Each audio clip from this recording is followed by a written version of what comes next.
तो यहाँ पर हम लोग देखने के जा रहे हैं क्लास 10th एनसीईआरटी का मैथ है, एक्सरसाइज है हमारे पास 3.6 और 3.6 का यहाँ पर देखेंगे क्वेश्चन नंबर 5 से लेकर के 8 तक के प्रश्न को। तो क्वेश्चन नंबर 5 क्या है, देखो दो चर वाले रैखिक समीकरण का प्रश्न है। सबसे पहला काम, इस तरह का प्रश्न जब भी हमको दिया हुआ होता है तो जो भी इक्वेशन दिया है ये दो चर वाले रैखिक समीकरण के सामान्य रूप में नहीं है। अगर हम दो चर वाले रैखिक समीकरण का सामान्य रूप देखें तो जैसा कि हमको पता है ये होता है ax plus a1x b1y plus c1 बराबर 0 और a2x plus b2y plus c2 बराबर 0। ये होता है दो चर वाले रैखिक समीकरण का सामान्य रूप। लेकिन अभी जो हमारे पास समीकरण है वो दो चर वाले रैखिक समीकरण का सामान्य रूप नहीं है। तो सबसे पहला काम हमको क्या करना पड़ता है, इस तरह का प्रश्न जब भी आएगा तो तुमको पहले जो भी इक्वेशन दिए हैं उसको दो चर वाले रैखिक समीकरण के सामान्य रूप में लिखना पड़ेगा। ठीक है, तो प्रश्न करेंगे कैसे, ये तो बातें हो गई। आओ देखते हैं प्रश्न को कैसे करेंगे। 5वां नंबर का प्रश्न है 7x माइनस में 2y और बट्टे में है हमारे पास xy और बराबर में है यहाँ पर 5। देखो यहाँ से दूसरा समीकरण भी है हमारे पास, ये है 8x प्लस 7y बट्टे में xy और बराबर में है 15। ये समीकरण 1 है और ये समीकरण 2 है। तो हमको सॉल्व कैसे करना है इस तरह के प्रश्नों को, आओ बात करते हैं। देखो जब भी अगर मान लो हम लिख रहे हैं, तुम एक काम करो इसको जोड़ के दिखा दो, x बट्टे 2 प्लस y बट्टे 3, इसको अगर तुम जोड़ोगे तो क्या होगा, 2 3 का एलसीएम क्या होगा 6, 2 3 6, ये होगा 3x प्लस में 3 दूनी 6 और ये हो जाएगा 2y। ठीक है, इस तरह से होगा। हमारा लिखा हुआ है x बट्टे 2 और y बट्टे 3, इसको हम इस रूप में लिख सकते हैं। या यूँ बोले अगर हमारे पास लिखा हुआ है 3x प्लस 2y बट्टे में 6 तो इसको हम लिख सकते हैं 3x बट्टे 6 और प्लस में 2y बट्टे में 6। यहाँ से 3 दूनी 6 और 2 3 6, ये बच जाएगा तुम्हारे पास x बट्टे 2 और ये हो गया y बट्टे में 3। तो इसको इस रूप में लिख सकते हैं और इस रूप को फिर से हम इस रूप में भी लिख सकते हैं। हमको करना क्या, हमने क्या क्या यहाँ पर ये समझो। हमारे पास सपोज हमारे पास क्या था 3x प्लस का चिन्ह और 2y बट्टे में 6, ये हमारे पास दिया हुआ है। इसको हमने क्या किया, इसको हमने क्या किया, यहाँ पर 3x, यहाँ पर देखो प्लस का चिन्ह है, प्लस के चिन्ह से ठीक पहले क्या है 3x है, तो 3x और हर कितना है 6 है, तो यहाँ पर 6 कर लिया हमने। इस वाले प्लस के चिन्ह को पकड़ा प्लस, फिर ऊपर में है 2y और बट्टे में यहाँ पर जो 6 है यहाँ भी 6 आ गया। ठीक है, यही हमने किया है, कुछ नहीं किया है। ठीक है, मतलब दोनों टर्म को यानी दोनों पद को हमने क्या किया, सेपरेट कर लिया, दो फ्रैक्शन हमारे पास बन गया। इसी तरह से यहाँ पर देखेंगे समीकरण 1 से अगर ये तुमको समझ में आ रहा है तो समीकरण 1 के साथ क्या कर सकते हैं, देखना गौर से, x माइनस 2y बट्टे में है हमारे पास xy बराबर में है 5। इसको क्या कर सकते हैं, इसको कर सकते हैं 7x और बट्टे में कर सकते हैं xy, जैसा कि हमने यहाँ किया था 3x प्लस 2y बट्टे में 6 था, तो 3x बट्टे में 6, तो यहाँ 7x बट्टे में xy। माइनस का चिन्ह है, यहाँ प्लस का चिन्ह था, यहाँ पर माइनस के चिन्ह है, माइनस का चिन्ह लेंगे। देन हमारे पास है 2y और बट्टे में तो क्या है xy है, तो xy ही आएगा, बराबर हो जाएगा 5। देखो यहाँ से x कैंसिल हो जाएगा, y से y कैंसिल हो जाएगा, क्या बचा हमारे पास 7y माइनस का 2 बट्टे x बराबर में 5। या इसको क्या लिख सकते हैं, -2 बट्टे x प्लस 7 बट्टे y और यहाँ पर हो जाएगा 5। ठीक है, आ जाओ, ये आ गया हमारे पास। ठीक है, यहाँ से हम इसको मान लेंगे समीकरण नंबर 1 नहीं 1 2 हो गया ना, तो समीकरण 3 तुम इसको मान सकते हो। ठीक है, इसी तरह से अगर समीकरण 2 से लिखे,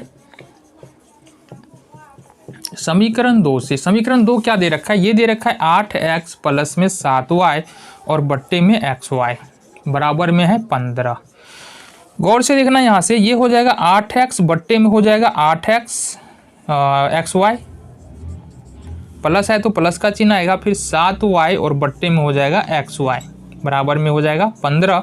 x से x कैंसिल, y से y कैंसिल, क्या बचा हमारे पास 8 बट्टे y प्लस में 7/x बराबर में 15। ठीक है जी, आगे देखें।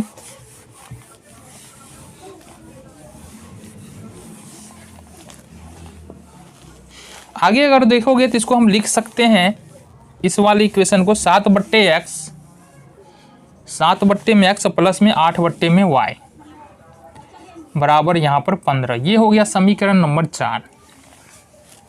ठीक है, अब देखो हम यहाँ पर दोनों इक्वेशन को एक साथ लिख लेते हैं।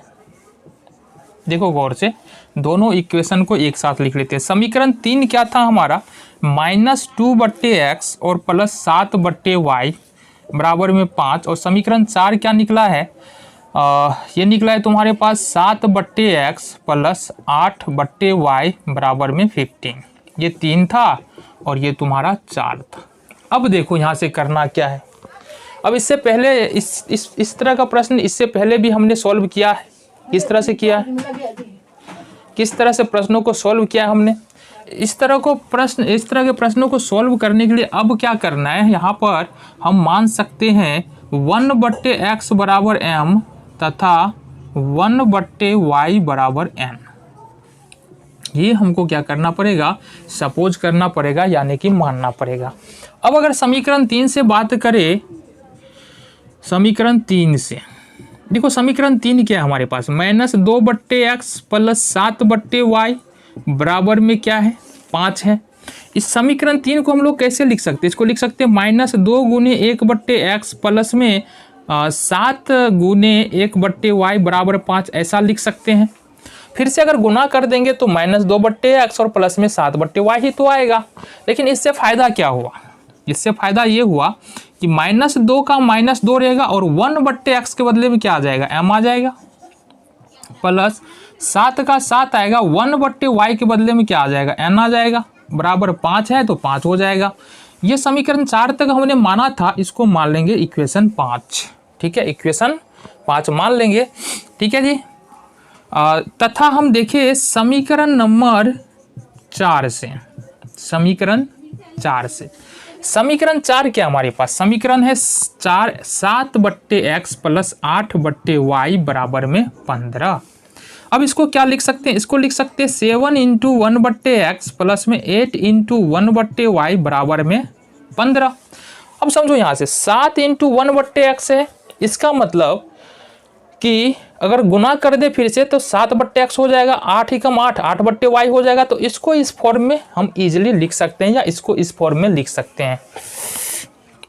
अब समझो 7 का 7 हो गया, 1/x को हमने लिखना है m और प्लस 8 का 8 होगा, 1/y को लिखना है n बराबर में 15। ये हो गया समीकरण नंबर 6। अब क्या करना है, देखो यहाँ पर 5 बन रहा है, यहाँ पर 6 बन रहा है। अब समीकरण 5 और 6 को हम लोग सॉल्व करेंगे। देखो गौर से, देखो समीकरण 5 और 6 से, 5 और 6 से तो गौर से देखेंगे समीकरण 5 क्या है हमारे पास। समीकरण 5 है, यहाँ पर गौर से देखिए -2m plus 7n, -2m plus 7n बराबर में 5। और समीकरण 6 क्या है, 7m plus 8n, 7m plus में 8n और बराबर में है 15। तो ये आ गया। अगर हम लुप्तीकरण विधि से हल करना चाहे तो या तो n का, दोनों समीकरण में या तो n का या तो m का गुणांक बराबर होना चाहिए, तभी लुप्त कर सकते हैं। यहाँ बराबर नहीं है तो बराबर करेंगे। यहाँ पर कैसे बराबर करेंगे, तो पहले समीकरण में देखेंगे, अभी यहाँ पर देख रहे हैं ना 5वें समीकरण में, ये 5वां इक्वेशन है और ये 6ठा इक्वेशन है। तो 5वें समीकरण में m का गुणांक -2 है तो यहाँ -2 से गुना कर लेंगे। और 6ठे समीकरण में m का गुणांक 7 है तो यहाँ पर 7 से पहले समीकरण में गुना कर लेंगे। गुना किया, गुना करने का मतलब, इसका मतलब ये है कि 2m को 7 से गुना करेंगे, माइनस का 14m प्लस 7 49n बराबर 7 यहाँ पर हो जाएगा 35, ये हो जाएगा। इसी तरह से -2 को 7 से गुना करेंगे तो 14m यहाँ भी होगा, प्लस 8 दूनी -16n और बराबर में यहाँ पर 15 दूनी -30। आ जाओ, अब देख लो यहाँ पर क्या आ रहा है, m का गुणांक बराबर हो चुका है, लेकिन साथ ही साथ चिन्ह भी बराबर है, मतलब ऊपर में भी 14 माइनस में और नीचे में भी 14 माइनस में। अगर गुणांक बराबर है, चिन्ह बराबर है तो सिंपली घटाते हैं। लुप्तीकरण विधि में क्या करेंगे, घटाने पर क्यों घटाएंगे? क्योंकि बाबू अगर यहाँ पर तुम जोड़ कर देते हो ना, यहाँ पर जोड़ देगो तो देखो लुप्त होगा क्या, जोड़ने में नीचे का चिन्ह या किसी का चिन्ह बदलेगा नहीं, और चिन्ह नहीं बदलेगा तो 14 14 माइनस 28 m हो जाएगा, और यहाँ पर 49 में से 16 घट जाएगा, तो यहाँ पर लोचा हो रहा है थोड़ा सा, ये संभव नहीं है। इसलिए यहाँ पर घटाने पर क्या होगा कि नीचे का चिन्ह बदल जाएगा। अब नीचे का चिन्ह बदलने का मतलब, जो 14m पहले प्लस में था माइनस में अब प्लस में हो गया, जो 16n पहले माइनस में था अब प्लस में हो गया, जो 30 माइनस में था वो प्लस हो गया, 14m से 14m खत्म हो जाएगा क्योंकि 14m माइनस में है, 14m प्लस में है। अब यहाँ पर 49 में अगर 16 जोड़ते हैं तो 65n हो जाएगा, बराबर में 65 ये जुड़ जाएगा। n बराबर अब यहाँ से देखेंगे तो 65 बट्टे में 65, 65 से 65 कैंसिल, n का वैल्यू कितना आ रहा है बाबू? 1 आ रहा है। अब क्या करना है, देखो n का मान क्या करना है, n का मान समीकरण तुमको 5 में रख दो या 6 में, दोनों में से किसी में रख सकते हैं। तो ये है 2m प्लस 7n बराबर में 5। गौर से देखना, -2m प्लस 7 गुने में n का मान है 1 बराबर में 5, तो -2m प्लस 7 बराबर में क्या आ जाएगा? 5। अगर 7 को दूसरी तरफ शिफ्ट करें प्लस में, इधर आगे माइनस होगा, तो -2m बराबर 5 माइनस 7, तो यहाँ पर -2m बराबर में आ जाएगा -2। अब अगर m बराबर हमको पता है यहाँ से लिखेंगे तो -2 बट्टा -2, माइनस से माइनस कैंसिल 1, यानी कि यहाँ पर जो निकल के आ रहा है ना, m का मान भी 1 निकल के आ रहा है और n का मान भी 1 निकल के आ रहा है। और हमने माना क्या था, देखो गौर से, हमने माना था कि 1/x बराबर m, 1/x बराबर m, यहीं से इसको अगर सॉल्व करें तो 1/x का 1/x, m का मान 1, इट मीन्स कि x बराबर कोना कोनी गुना करोगे क्रॉस मल्टीप्लिकेशन, x बराबर कितना आएगा? 1। इसी तरह से 1/y बराबर हमने माना था n, और यहाँ से 1/y और यहाँ पर n का मान भी 1 निकला है, तो इस तरह से कोना कोनी गुना करेंगे तो y का मान 1 यहाँ से निकल के आ जाएगा। तो ये था तुम्हारा प्रश्न, थोड़ा सा लंबा है, स्टेप वाइज स्टेप समझो ना तो समझ में आएगा। क्या करना है, तो क्या किए हम पहले क्या किए, इसको सेपरेट कर दिए, ठीक है। इसको सेपरेट करने के बाद, कहने का मतलब 7x माइनस 2y था ना, तो 7x बट्टे में xy किया, फिर माइनस है तो माइनस का चिन्ह, 2y बट्टे में xy, यहाँ से x कैंसिल, y से y कैंसिल, यहाँ से एक इक्वेशन बना तुम्हारा थर्ड। इसी तरह से सेम काम हम दूसरे नंबर समीकरण से किया, तो यहाँ से हमारा एक और इक्वेशन बना फोर्थ।